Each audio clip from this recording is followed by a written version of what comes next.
तो छात्रों सुप्रभात। आज हम लोग कक्षा 10 के काव्य भाग में महाकवि सूरदास के जीवन वृत्त के बारे में जानेंगे। तो आइए सबसे पहले सूरदास के जन्म समय के बारे में देखिए। महाकवि सूरदास का जन्म सन 1478 ईस्वी में आगरा से मथुरा जाने वाली सड़क पर रुनकता नामक ग्राम में हुआ था। वैसे तो कहा जाता है कि ये जन्मांध थे, लेकिन कुछ विद्वानों को उनकी जन्मांधता पर संदेह होता है। संदेह का कारण यह कि इन्होंने वात्सल्य का जितना बढ़िया वर्णन किया है, जितना सुंदर चित्रण किया है, भगवान कृष्ण की लीलाओं का चित्रण किया है, साथ ही श्रृंगार का जितना सजीव वर्णन किया है, और यहाँ तक कि प्रकृति के आलंबन और उद्दीपन रूप का जितना सुंदर चित्रण किया है, वह किसी भी अंधे व्यक्ति के लिए संभव नहीं हो सकता। किंतु यह आज तक स्पष्ट नहीं हो पाया कि ये जन्मांध नहीं थे। सूरदास जी गौ घाट पर कीर्तन किया करते थे। एक बार स्वामी वल्लभाचार्य से इनकी मुलाकात हुई। स्वामी वल्लभाचार्य को इन्होंने भगवान कृष्ण के भक्ति के कुछ पद सुनाए, जिससे प्रभावित होकर उन्होंने उनको अपने साथ चलने का आग्रह किया।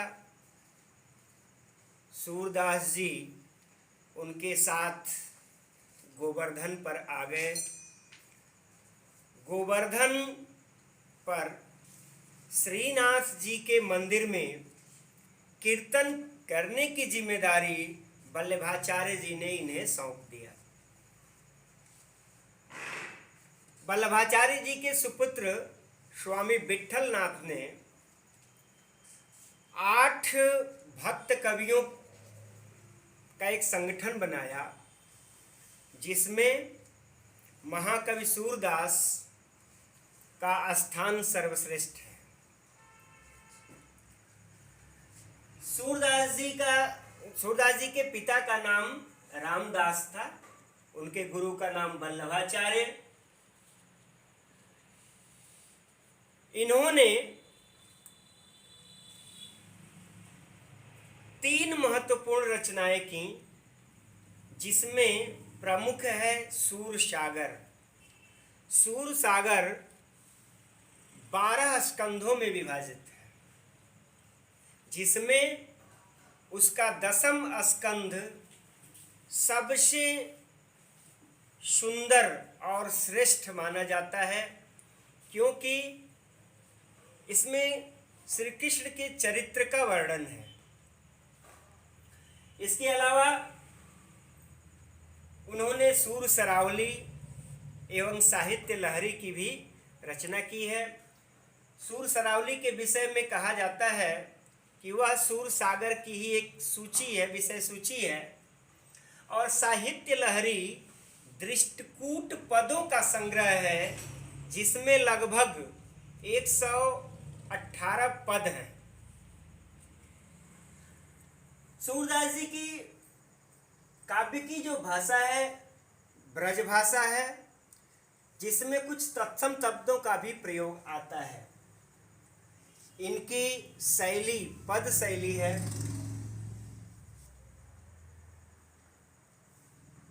महाकवि सूरदास आजीवन श्री कृष्ण चरित्र के कीर्तन ही गाते रहे। उन्होंने वात्सल्य रस का जितना सजीव और सुंदर वर्णन किया है उतना आज तक के किसी अन्य कवि की रचनाओं में नहीं मिलता। इसलिए इन्हें वात्सल्य सम्राट भी कहते हैं। सूरदास जी ने जितना सुंदर वात्सल्य वर्णन किया है उतना ही सुंदर श्रृंगार का वर्णन भी किया है। श्रृंगार के दोनों पक्षों संयोग एवं वियोग का बड़ा ही मनोरम चित्रण इन्होंने किया है।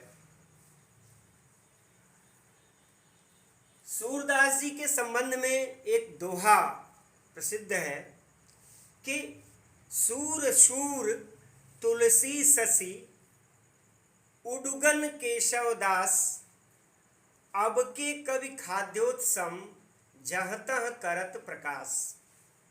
यानी कि सूरदास हिंदी साहित्याकाश के सूर्य हैं, तुलसीदास जी हिंदी साहित्याकाश के चंद्रमा हैं, तो केशवदास जी तारे हैं और आज के जो कवि हैं वह टिमटिमाते हुए जुगनू हैं जो रह रहकर थोड़े बहुत प्रकाश बिखेरते हैं। सूरदास जी भक्ति काल के सगुण भक्ति धारा के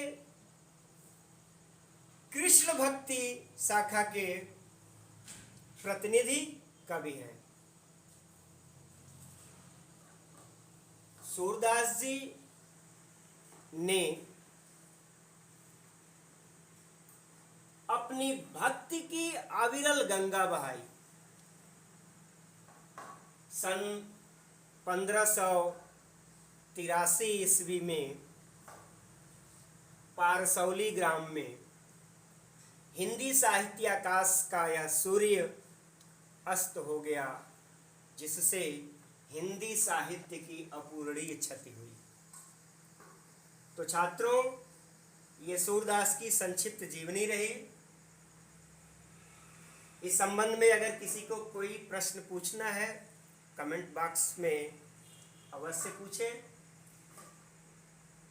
आज के लिए सिर्फ इतना ही। आगे सूरदास के पद का हम लोग अध्ययन करेंगे, उसकी व्याख्या देखेंगे। Second part.